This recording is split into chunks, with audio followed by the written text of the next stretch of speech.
What's up, everyone? Wanting to share the messages of today, what's been coming through, a few different themes actually, but the main one is around our purpose. What is our purpose? What's our individual role and function within this greater tapestry of life? And sometimes we tend to look for it, where we're finding it, we're thinking about it, we're trying to get it down on a piece of paper. But when it comes to doing it that way, we're limited by our thinking, and our thinking is based on, or our conscious and effortful thinking is based on our experiences and what we've experienced to date. And usually, when we think along those lines, we try to fit ourselves into a currently established system. And in that sense, we sometimes forget what our natural function or what our natural purpose is. And the natural function, natural purpose comes to us effortlessly, easily, without straining, and we do it really well. And that can be a natural outpouring of who we are. But sometimes the system we live in, there isn't a place for that particular, I guess, function, if you like. So it's not that the person is broken or lacking something. It's just that right now they haven't found their place. So if you think of a car, when it's not built, you've got all its constituent parts, each designed to serve a different function. And it's only when you put the car together, when the mechanic or the builders of the car put the car together, they know where to put the parts according to a certain design. The parts themselves don't put themselves into place; they just fulfill their function. But the manufacturers who put the car together, the designer, they all get together and they form this structure. And then when those parts align, you have a moving vehicle which gets you from A to B. And so life works in a similar way, where we each have a unique function, but when we try to become something that we're not, then we feel out of place. We find it difficult. We find it hard. We don't feel fulfilled. And these are some of the signs. We get bored, or we feel frustrated. We feel angry. We need to do certain things to make up for that lack of fulfillment, like excessive use of substances, or holidays, or pleasure seeking, and trying to cram it in on the weekends. And it's generally what you tend to see. But what would happen if we fulfilled our role? Would feel fulfilled. We'd be in the right place at the right time, with the right resources, with the right people. We'd find our where we fit in. And the thing is, what are we trying to fit into? So I'm not going to say where this message has come from, but see if it holds true in your own life, because the source doesn't matter, but the message and its applicability and results in your life is what matters. So have a think first, and then try it in your own unique way. But just being aware of these principles can make it easier for you to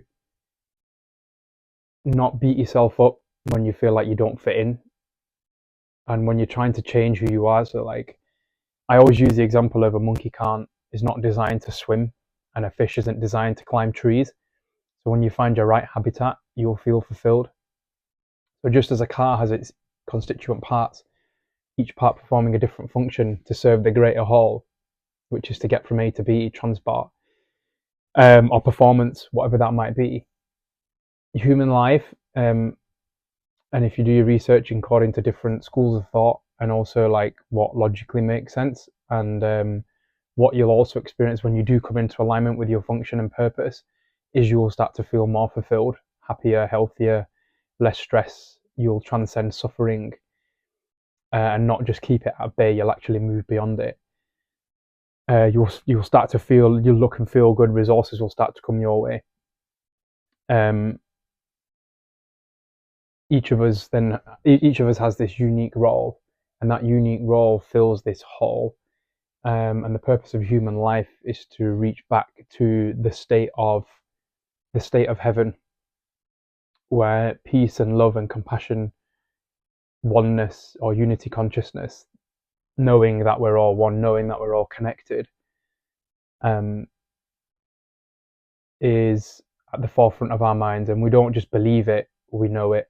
So we're moving from a state of belief and confusion and conflict, where we're not sure, we're in doubt, to a state of knowledge to know, which is certain, moving to the state of certainty. And then it's from that state that we can work together, cooperate in harmony, in unison, where we share rather than compete with each other. We work together rather than fighting against each other, recognizing that we all have between us enough resources to create and live in a beautiful, harmonious world.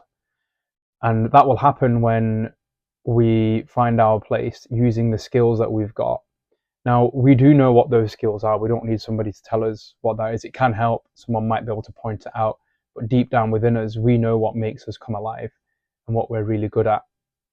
So, point with this one was, sometimes you can feel like you haven't found your spot yet, but you will be moved when you naturally flow with the rhythm and the tide. You will flow to where you're meant to be. So if a fish is out of water and it can't breathe, it will naturally, through its pain and discomfort, seek the water again, and it's either going to die or it's going to find the water again. And either way, it will be liberated from that pain and suffering. But that pain and suffering can be used to identify when we've gone off track, and we can find our way back to where we're meant to be. And that's when we'll know what are the signs. We'll feel joyful, we'll feel whole, we'll feel fulfilled. And it's not just what we're doing; it's who we're being, the state of your mind. What are your thoughts like?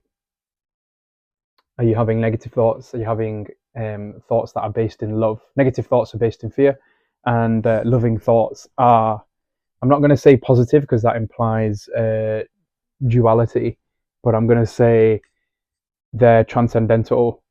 They're neither positive or negative. They're beyond this world, beyond the dual states, so they can't change. They're eternal. So just like loved ones that have been and gone, those feelings of love will always be there. And same with those that you love now, those feelings will always be there. So imagine that state transferring out into pretty much everything else that we do.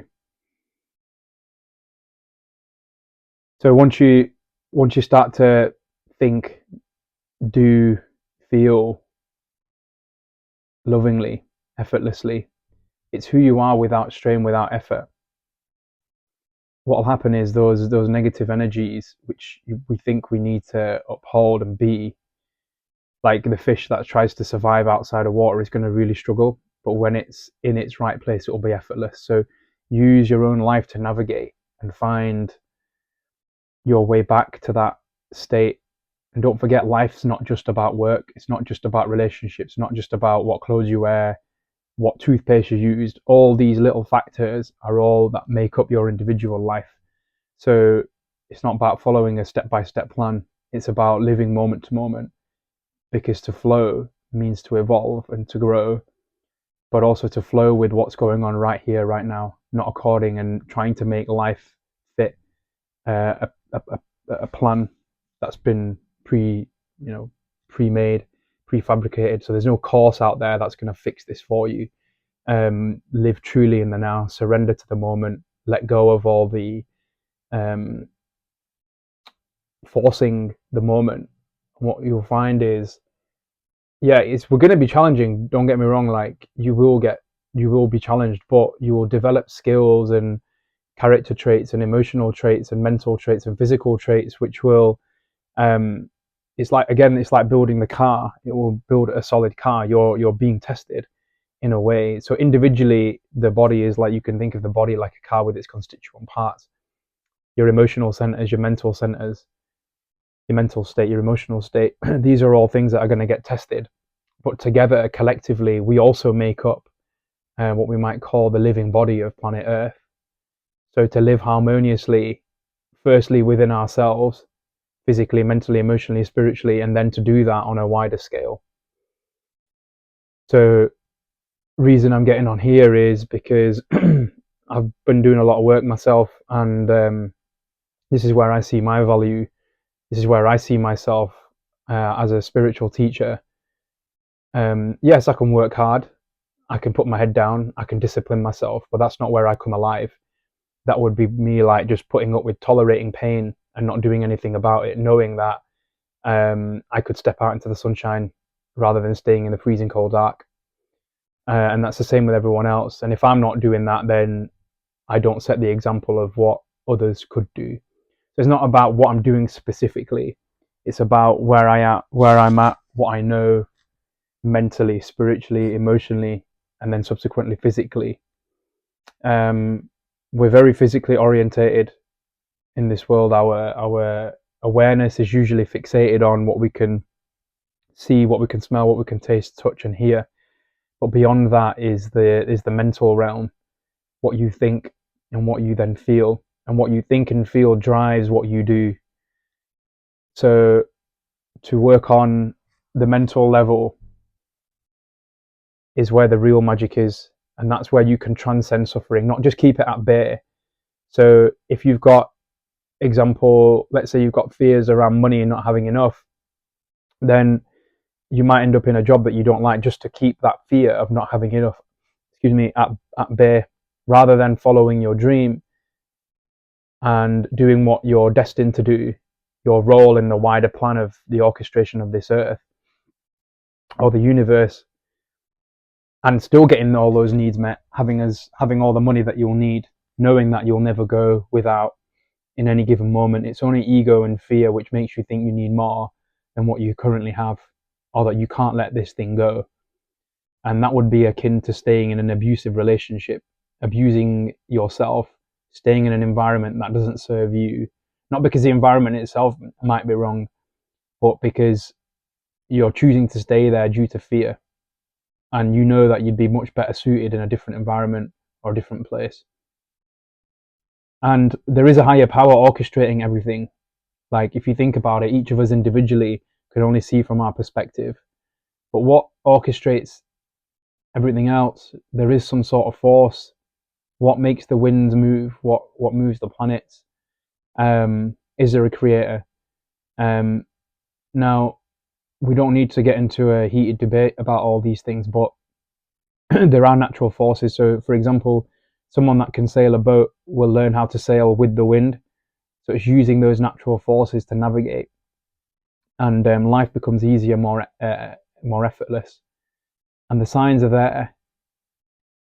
Physics, the laws of nature are there. So when something feels productive, it feels nice, it feels uplifting and fulfilling and joyous, we're on the right track. When we're fighting, when we're going through pain, that's giving us a signal that we need to investigate. Something's gone a bit wrong here. And when we all come into harmony, we'll all live in the right places, doing the right things with the right people. And then our vehicle, this planet, will transcend from a state of fear into a state of transcendental love. Peace, everyone. Much love.